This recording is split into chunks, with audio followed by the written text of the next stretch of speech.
खबर आपके शहर की।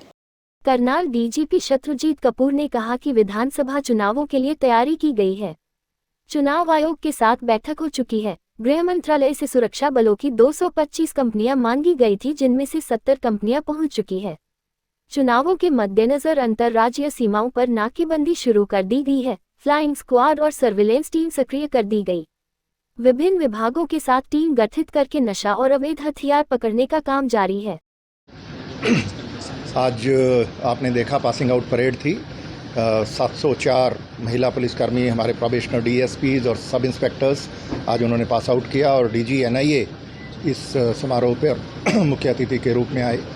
तो इसके साथ ही हमारे करीब 4,500 नए जवान उन्होंने पिछले 1.5 महीने में हरियाणा पुलिस में अपनी ट्रेनिंग पूरी करके उन्होंने रेगुलर सर्विस को ज्वाइन किया है। इससे हमें बल मिलेगा और आने वाले चुनावों में हमारी जो स्ट्रेंथ है वो इतनी बढ़ कर के हम बेहतर काम कर पाएंगे। साइबर क्राइम को लेकर नई कुछ तकनीक?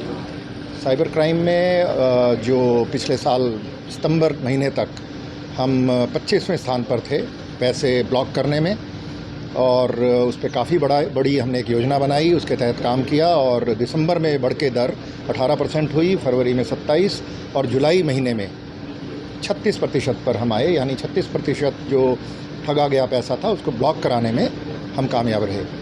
और साथ ही इस साल में ही 1 जनवरी 24 से लेकर अब तक 2660 साइबर अपराधी हरियाणा पुलिस ने गिरफ्तार किए और इनमें करीब 1850 ऐसे लोग हैं जो राज्य से बाहर के हैं।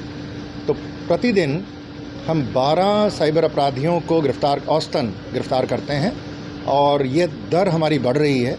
और जुलाई माह में ये 16 अपराधी प्रतिदिन थी। सर, डिजिटल स्कैम ज़्यादा चल रहा है आज के समय में, उस पर क्या कुछ कहना चाहेंगे? डिजिटल स्कैम ज़्यादा चल रहा है और उसमें हर व्यक्ति को सावधान रहना है।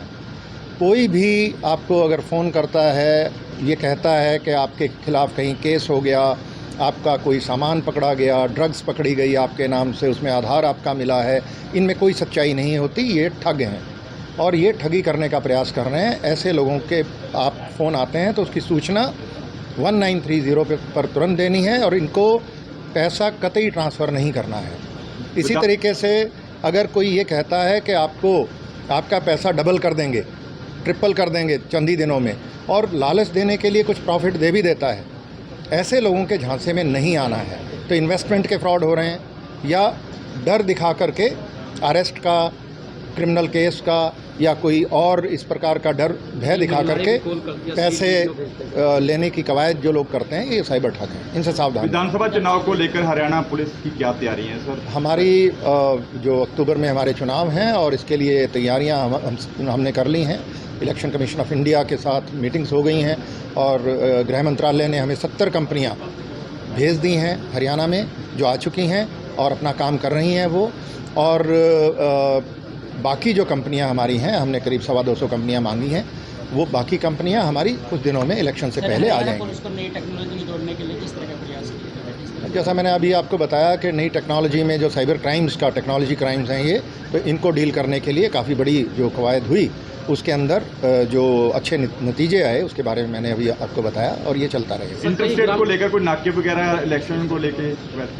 इंटरस्टेट नाके ऑपरेशनल हो चुके हैं और इसमें जो फ्लाइंग स्क्वाड्स हैं और स्टैटिक सर्वेलेंस टीम्स हैं वो बन चुकी हैं और ये मल्टी डिसिप्लिनरी टीम्स होती हैं जिसमें कई विभागों के लोग एक साथ मिलकर के काम करते हैं और उसमें ड्रग्स को पकड़ने का काम, शराब और अवैध हथियार पकड़ने का काम करते हैं। तो उसमें सारा काम वो चल रहा है। धन्यवाद। ग्रामीण थानों में